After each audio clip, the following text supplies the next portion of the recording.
Assalamualaikum warahmatullahi wabarakatuh. Kami dari kelompok 4 akan mempresentasikan tentang hasil tugas UAS kami yang berjudul Kegiatan di Rumah Aja pada Masa Pandemi. Berikut adalah nama-nama kelompok kami. Fafa Andika, Fajar Bimantara, Putri Pratiwi, Silva Nuraini Andrian, Sri Devi Simorangkir, Novia Rosanti. Selanjutnya adalah bab pendahuluan yang akan dijelaskan oleh Silva. Saya akan menjelaskan tentang latar belakang dari makalah ini. COVID-19 atau Coronavirus Disease 2019 adalah penyakit yang disebabkan oleh jenis coronavirus baru, yaitu SARS-CoV-2, yang dilaporkan pertama kali di Wuhan, Tiongkok pada tanggal 31 Desember 2019. Pandemi COVID-19 yang telah menjadi pandemi global saat ini, yang mengharuskan segala aktivitas dikerjakan di rumah saja, termasuk kegiatan pembelajaran dilakukan secara daring. Maka dari itu kami menulis makalah ini dengan judul Kegiatan di Rumah Aja Selama Pandemi. Maksud dan tujuan dari penulisan makalah ini yaitu untuk memenuhi salah satu tugas ujian akhir semester pada mata kuliah statistika.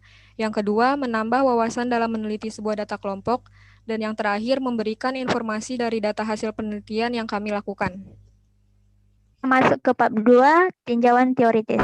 Pandemi dari bahasa Yunani pan yang artinya semua dan demos yang artinya orang adalah epidemik penyakit yang menyebar di wilayah yang luas. Misalnya beberapa benua atau di seluruh dunia. Penyakit endemik yang meluas dengan jumlah orang yang terinfeksi yang stabil bukan merupakan pandemi.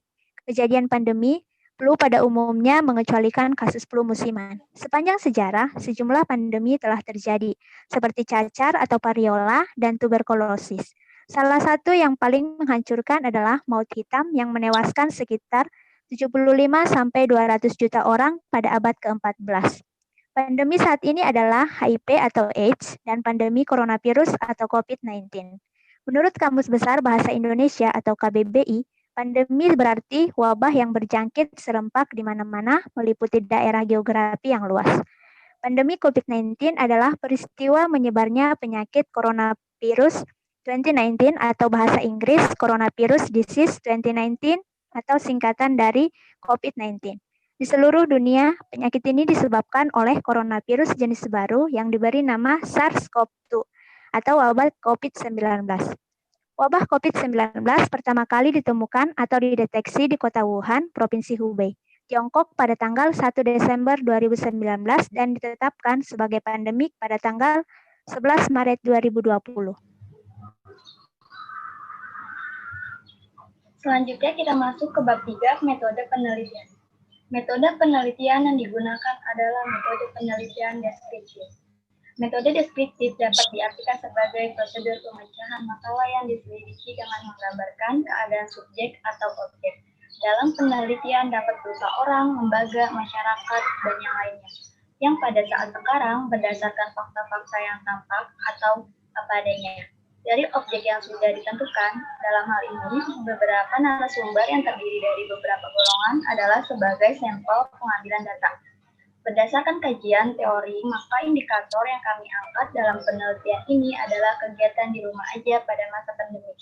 Dalam hal ini, kami ingin mengetahui apa saja kegiatan masyarakat saat masa pandemi ini.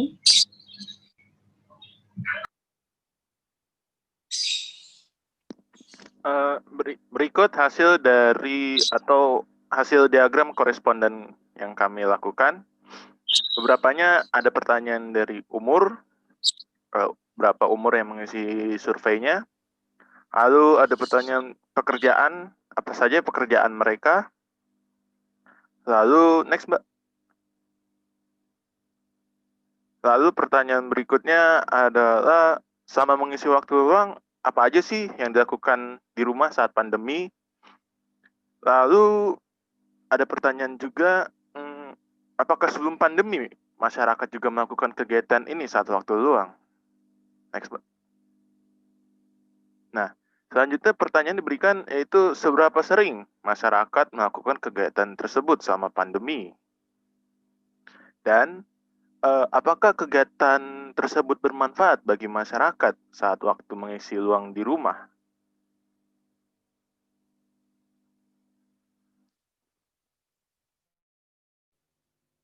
Selanjutnya adalah bab 4 pembahasan.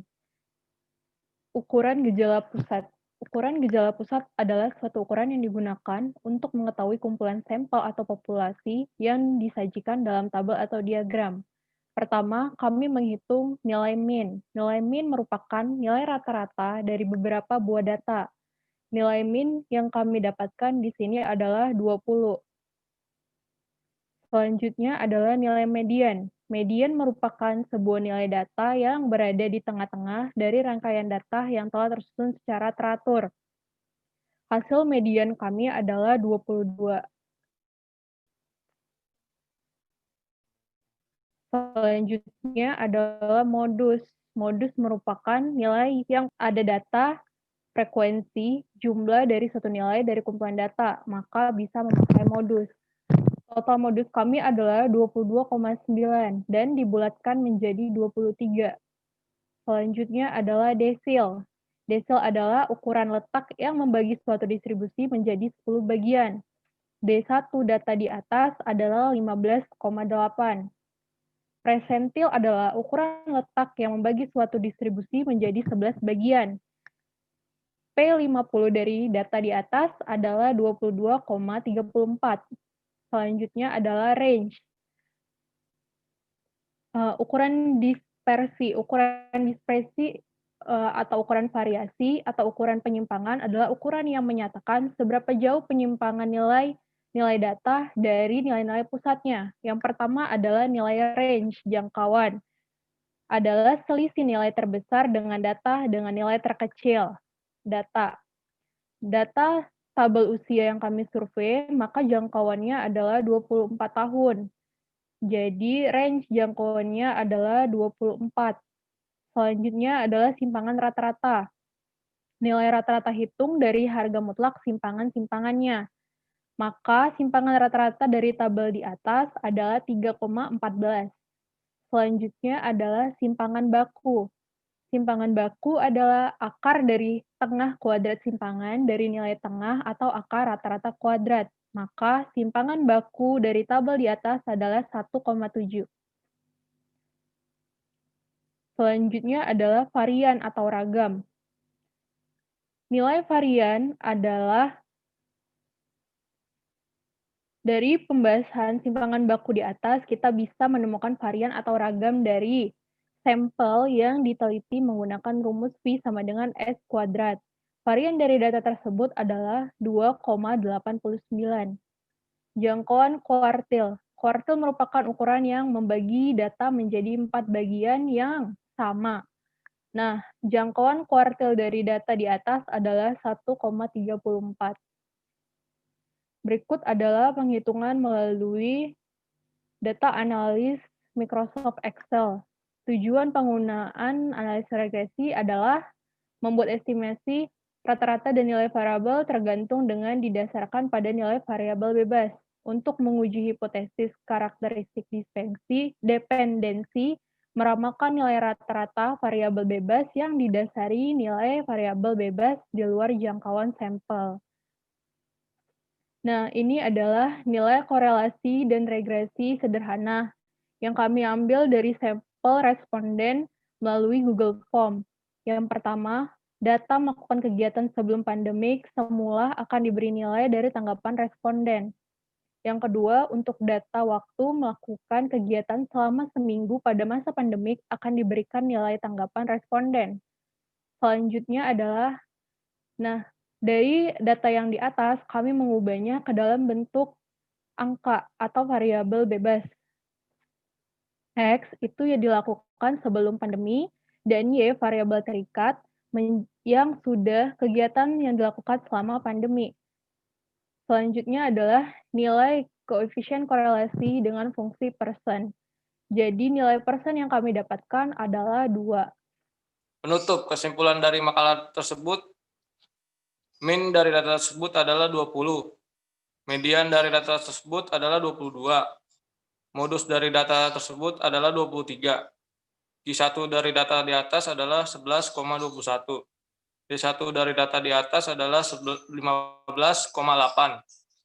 P50 dari data di atas adalah 22,34. Jangkauan dari data di atas adalah 24. Simpangan rata-rata dari tabel di atas adalah 3,14. Maka simpangan baku dari tabel di atas adalah 1,7. Varian data di atas adalah 2,89. Jangkauan kuartil dari data di atas adalah 1,34. Kolerasi persen sebesar 2 menunjukkan adanya kolerasi antara melakukan kegiatan selama pandemik dengan kondisi melakukan kegiatan sebelum pandemik. Sekian presentasi dari kelompok kami ucapkan terima kasih dan maaf jika masih ada kekurangan.